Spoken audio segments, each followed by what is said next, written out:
Assalamualaikum warahmatullahi wabarakatuh. Selamat datang ke channel Nesyang Studio. Bersama aku Nesyang. Jadi untuk video kali ni, kita akan cuba bincang sedikit mengenai prestasi skuad Brett Maloney, iaitu skuad bawah 3 tahun negara.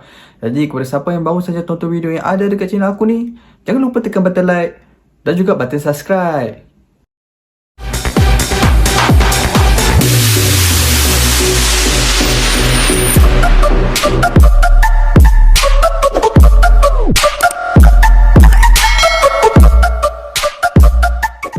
Seperti mana yang kita tahu, skuad bawah 3 tahun kita yang dikenali oleh Brett Maloney ini, untuk setakat ini prestasinya agak sedikit hamba lah. Bermula pada kejohanan AIF bawah 3 tahun, kemudian kepada Sukan C, dan akhir sekali balik asal bawah 23 tahun yang berlangsung di Uzbekistan.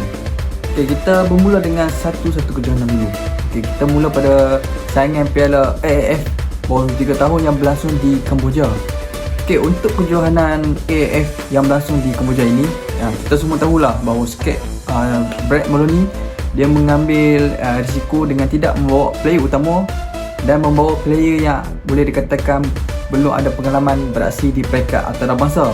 AIF kali ini kita diundi di dalam grup B bersama dengan pasukan Laos, Myanmar dan juga Indonesia. Pasukan Myanmar dan juga pasukan Indonesia menarik diri di saat-saat akhir kerana kebanyakan player mereka dijangkiti COVID-19 yang mengakibatkan mereka terpaksa berundur daripada kejohanan ini.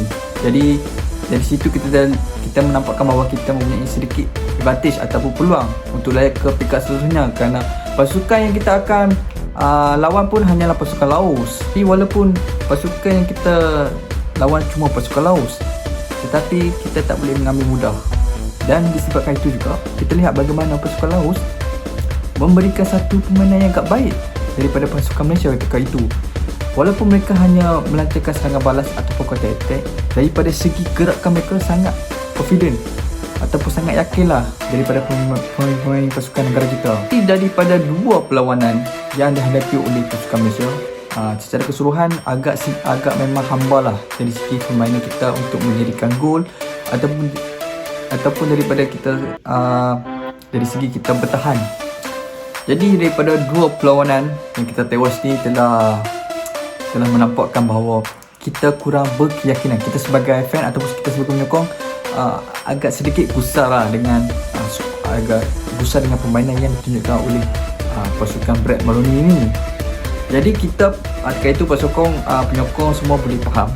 Mungkin ada yang faham lah, sebab yalah, kita menghantar pemain yang belum ada pengalaman beraksi di luar, yang boleh katakan tiada pemain utama untuk beraksi di dalam pasukan Brett Maloney itu. Ada pun dalam seorang dua yang saya ingat aku lah, macam tu lah. Jadi Malaysia menutup kempen Piala AIF 23 tahun dengan kecewa lah. Kita terkandas di peringkat kumpulan dan kita juga tewas dengan pasukan Laos. So itu bagi aku satu memalukan.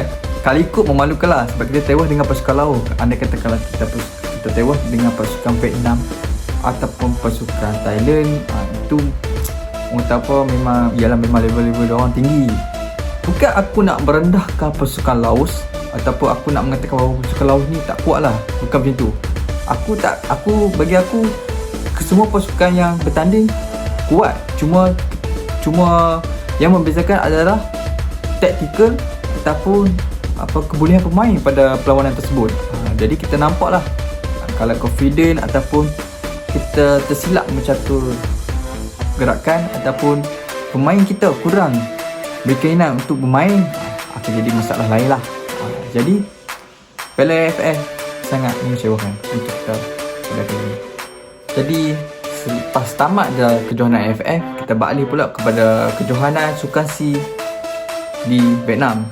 Untuk edisi Sukan C kali ini, kita diundi dalam kumpulan B, iaitu bersama dengan pasukan Thailand, pasukan Singapura, pasukan Laos dan juga pasukan Kamboja. Untuk kumpulan B ni, kita cuma sekadar menjadi naik johalan dengan memungut mata sebanyak 8 poin dengan memperolehi 2 kemenangan dan juga 2 seri. Okey, untuk grup memang kita sudah naik johan dan aku terus kepada lawanan separuh akhir ketika kita menentang Vietnam. Jadi untuk game separuh akhir ni memang agak game yang agak memang level tinggi. Dan sebenarnya pasukan negara kita memberi bermain dengan baik, cuma kita kurang lagi dari segi pergerakan menjadikan gol. Kita lihat daripada segi defensif, kita memang baik dari segi defensif, cuma untuk kita melakukan gerakan ataupun melancarkan serangan ke arah pihak lawan, kita agak sedikit kurang ataupun kita kekurangan idea dekat situ.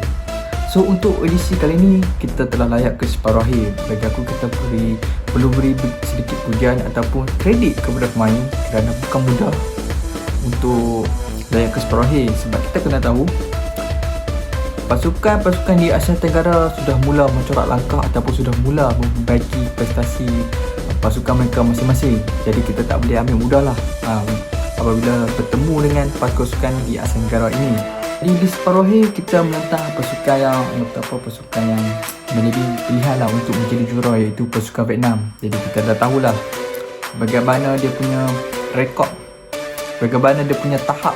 Pasukan Vietnam ni memang kita nampak dia dah berbeza dan berkemungkinan dah berada jauh lah daripada kita.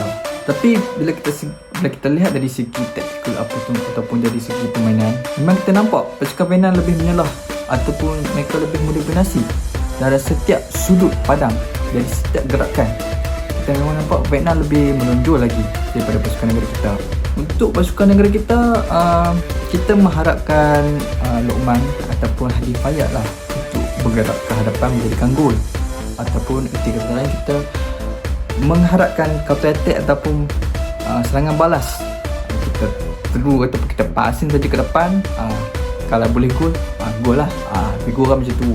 Dan untuk edisi kali ni, perlawanan terakhir kita menentang pasukan Indonesia, iaitu untuk penentuan tempat ketiga lah. Kalau seandainya kita menang, kita dapat mengangkat salah. Boleh dikatakan kalau kita menang dengan Indonesia ni, kita tak pulang dengan tangan kosong lah. Kira okey lah kan. Pergi Sukan C, kita tak boleh tangan kosong. At least sekurang-kurangnya kita dapat medal lah.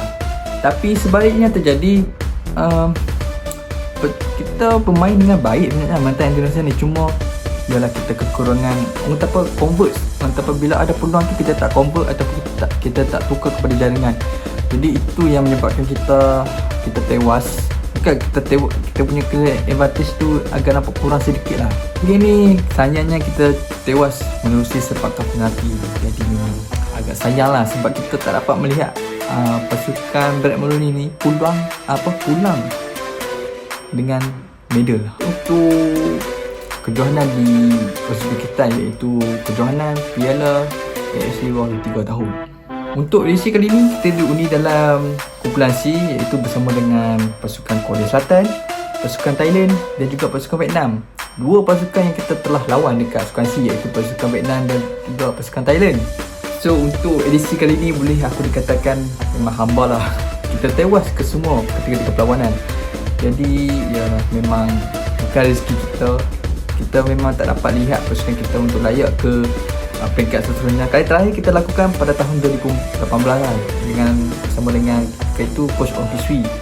Untuk game pertama kita tewas 4-1. Memang boleh dijangka ataupun memang kalau kita lihat dari segi permainan, memang kita nampak lah pasukan Korea memang boleh menang dengan mudah dengan pasukan negara kita. Game kedua kita tewas 3-0 dengan Thailand. Padahal untuk Sukan C yang lalu kita menang dengan Thailand 2-1.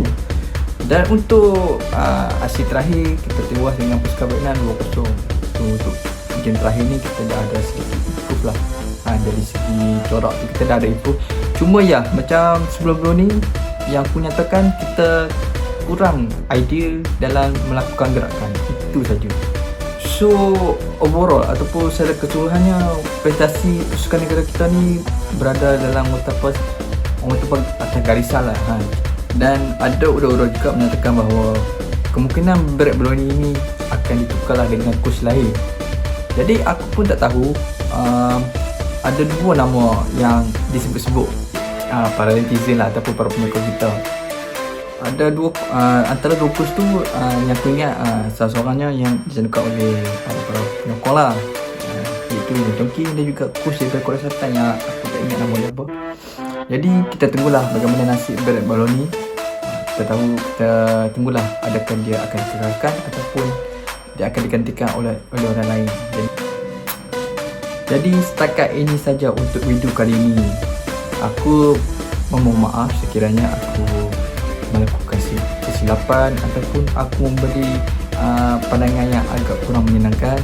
Jadi aku minta maaf kat situ.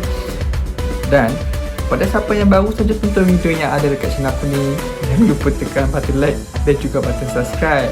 Jadi sampai sini sahaja untuk video kali ini. Assalamualaikum warahmatullahi wabarakatuh. Bye bye.